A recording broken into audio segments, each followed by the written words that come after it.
Ռուսաստանի և Նոր Նախիջևանի հայոց թեմի առաջնորդ Եզրաս arczepiskopos Ներսիսյանին KGB գործակալ անվանելու Նիկոլ Փաշինյանի հայտարարությունից հետո ԱԱԾ-ն իրեն դիմաց լրատվամիջոցին մերժել էր տեղեկություն տրամադրել,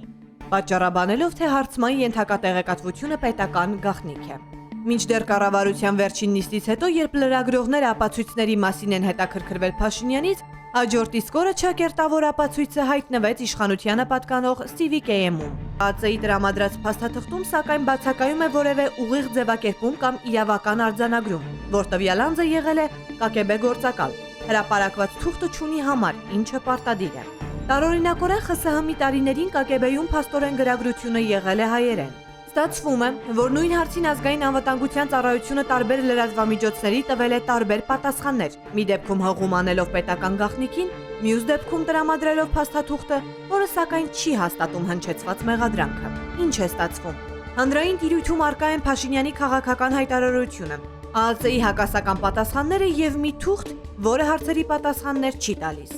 Գործ ունենք պետական գաղտնիքի, թե ընդհանրապես քաղաքական գնահատականի հետ, մնում է օդում կախված։